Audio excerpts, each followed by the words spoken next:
આપણે જોઈએ આજે આપણે ભાગાકારની એક રીત જોઈએ કોઈ એક સંખ્યા લઈએ એ 948 ભાગ્યા 4 હવે શું કરવાનું છે તો આ જે સંખ્યા છે 948 એને આપણે ઊભા ગોઠવી દઈએ 948 બરાબર ચાલો આ રીતે થઈ ગયું હવે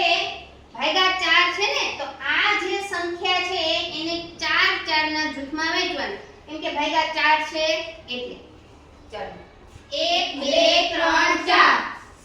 5 6 7 8 અને 9 તો 4 4 ના કેટલા જૂથ બન્યા 2 તો એ જવાબ થઈ ગયો એને અહીંયા 2 આપણે મૂકી દીધા હવે આ જે એક વધ્યો છે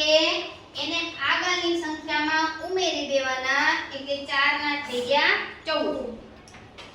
હવે 4 4 ના જૂથમાં ગોઠવીએ 1 2 3 4 5 6 7 8 9 10 11 12 13 14 ચાલો તો 4 4 ના કેટલા જૂથ થયા 3 જૂથ થયા તો અહીંયા 3 મૂકી દીધા જૂથ કરવાના કોઈ અને જે વધે અહીંયા કેટલા વધ્યા 2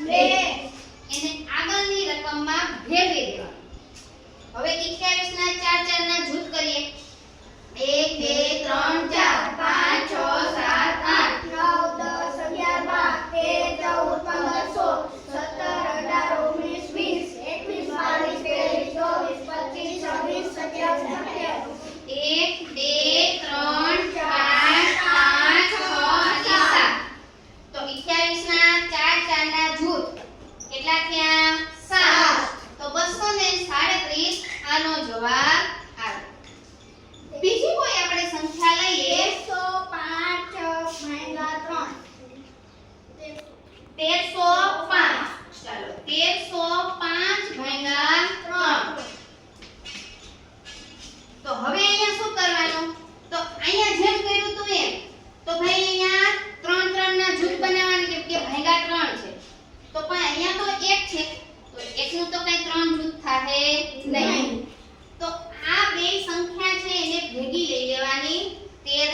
તો આ રીત તમને સરળ લાગી ભાગાકારની? હા.